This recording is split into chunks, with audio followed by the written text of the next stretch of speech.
नंदी कैसे बने भगवान शिव के वाहन। एक बार शीलाद ऋषि को भय सताने लगा कि उनकी मृत्यु के बाद उनका संपूर्ण वंश समाप्त हो जाएगा। वे एक शिशु को गोद लेना चाहते थे, लेकिन वे चाहते थे कि जिस शिशु को वे गोद लें वह आध्यात्मिक हो तथा उस पर भगवान शिव की विशेष कृपा और आशीर्वाद हो। अपनी कामना की पूर्ति के लिए उन्होंने भगवान शिव का कठोर तप प्रारंभ किया। कई वर्षों तक वे तप में लीन रहे, जिससे प्रसन्न होकर भगवान शिव उनके समक्ष प्रकट हुए और उनसे वरदान मांगने को कहा। शीलाद ऋषि ने पुत्र प्राप्ति का वरदान मांगा। भगवान शिव शीलाद ऋषि को उनका मनचाहा वरदान देकर अंतर्ध्यान हो गए। भगवान शिव के अंतर्ध्यान होने के बाद शीलाद ऋषि ने जब अपनी आंखें खोली तो उनकी गोद में एक शिशु था। उस शिशु के चेहरे पर एक अलौकिक तेज था। शीलाद ऋषि ने उनका नाम नंदी रखा और उनका पालन पोषण करने लगे। वे उससे बहुत स्नेह करते थे, किंतु नियति ने नंदी के लिए कुछ और ही लिख रखा था। एक दिन मित्र और वरुण नामक दो संत शीलाद ऋषि के आश्रम में पधारे। शीलाद ऋषि ने उनका खूब आदर सत्कार किया। नंदी ने भी उनकी बहुत सेवा की।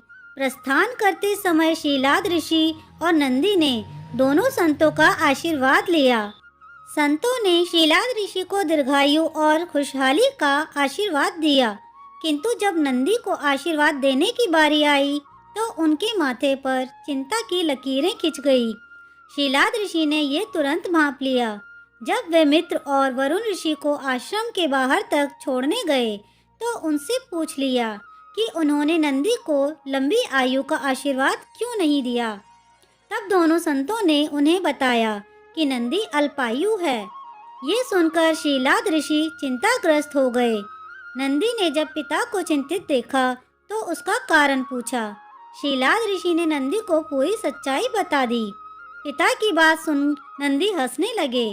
आश्चर्यचकित पिता ने जब कारण पूछा तो नंदी बोले, पिताश्री, आपने मुझे भगवान शिव की कृपा से प्राप्त किया है। जिन पर शिव जी की कृपा होती है उन्हें कोई संकट छू नहीं सकता। ये कहकर वे पिता का आशीर्वाद प्राप्त कर भगवान शिव की तपस्या करने वन चले गए और तप करने लगे।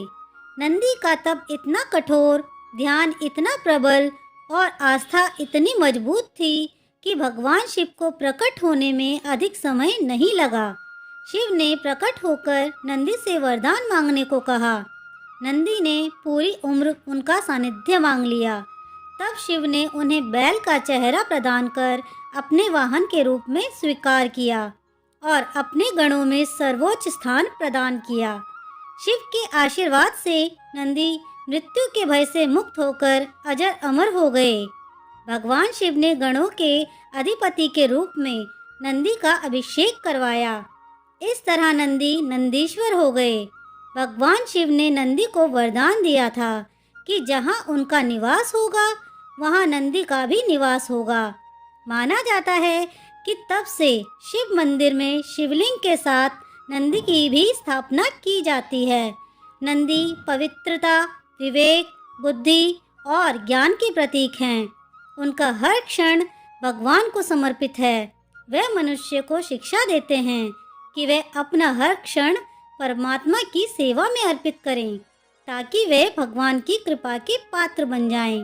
दोस्तों, आपको ये कहानी कैसी लगी मुझे कमेंट करके ज़रूर बताएं।